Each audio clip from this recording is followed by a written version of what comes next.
പ്രിയപ്പെട്ട പ്രേക്ഷകരെ, 2015 ഏപ്രിൽ 22 സംഭവം. തിരുവനന്തപുരത്തെ മലയാളം പള്ളിക്കൂടത്തിൽ അവധിക്കാല ക്യാമ്പ് നടക്കുന്ന സമയം. തലസ്ഥാന നഗരത്തിൽ ഒരു സ്വകാര്യ പരിപാടിക്കെത്തിയ MT വാസുദേവൻ നായരെ കവി മധുസൂദനൻ നായർ പള്ളിക്കൂടത്തിലേക്ക് കൂട്ടിക്കൊണ്ടുവന്നു. കുട്ടികൾക്കായി എന്തെങ്കിലും സന്ദേശം എഴുതാമോ എന്ന മധുസൂദനൻ നായരുടെ സ്നേഹാഭ്യർത്ഥന മാനിച്ച് MT ബോർഡിൽ ചോക്കുകൊണ്ട് ഇങ്ങനെ എഴുതി: എൻ്റെ ഭാഷ എൻ്റെ വീടാണ്, എൻ്റെ ആകാശമാണ്, ഞാൻ കാണുന്ന നക്ഷത്രമാണ്, എന്നെ തഴുകുന്ന കാറ്റാണ്, എൻ്റെ ദാഹം ശമിപ്പിക്കുന്ന കുളിർവെള്ളമാണ്, എൻ്റെ അമ്മയുടെ തലോടലും ശാസനയുമാണ്. എൻ്റെ ഭാഷ ഞാൻ തന്നെയാണ്. ഏതു നാട്ടിലെത്തിയാലും ഞാൻ സ്വപ്നം കാണുന്നത് എൻ്റെ ഭാഷയിലാണ്. എൻ്റെ ഭാഷ ഞാൻ തന്നെയാണ്.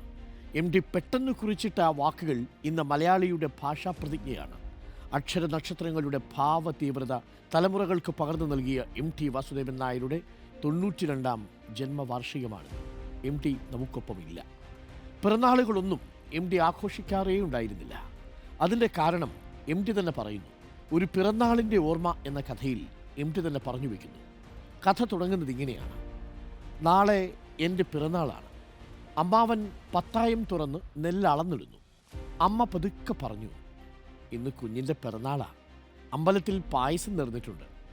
4 ഇടങ്ങഴി നെല്ലുകൂടി. അമ്മാവൻ്റെ ശബ്ദത്തിൽ നിറയെ ദേഷ്യം. ആര് പറഞ്ഞു നേരാൻ? എന്തിന്? കൂടുതൽ നെല്ല് അവൻ്റെ അച്ഛനോട് പോയി ചോദിക്ക്. കാൽ കാശിന് ഉപകാരമില്ലാത്തവൻ. വല്യമ്മാവൻ കുറ്റങ്ങൾ നിരത്തിയപ്പോൾ അമ്മയ്ക്ക് പറയാതിരിക്കാനായില്ല. എൻ്റെ ഇഷ്ടത്തിന് നടത്തിയതൊന്നും അല്ലല്ലോ. ഒരടി പൊട്ടുന്ന ശബ്ദമായിരുന്നു മറുപടി. കിളിവാതിലിലൂടെ നോക്കുമ്പോൾ അമ്മ പത്തായത്തിൻ്റെ മുകളിലേക്ക് കമിഴ്ന്നു വീഴുന്നു. എല്ലാവരും വന്നു നോക്കി തിരിച്ചുപോയി. മുത്തശ്ശി മാത്രം 2 വട്ടം ഉച്ചത്തിൽ രാമായണ എന്ന് ജപിച്ചു. കുറച്ചു കഴിഞ്ഞപ്പോൾ അമ്മ പത്തായപ്പുരയുടെ ഒതുക്കുകൾ ഇറങ്ങി വരുന്നു. കവിൾത്തടങ്ങളിലൂടെ കണ്ണീരൊഴുകിയിരുന്നു. ഇടത്തെ പുരികത്തിന് മുകളിൽ ചോരയും.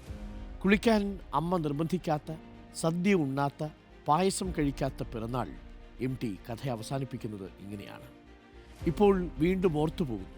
നാളെ എൻ്റെ പിറന്നാളാണ്. അക്ഷരങ്ങളുടെ മഹാമനുഷ്യന്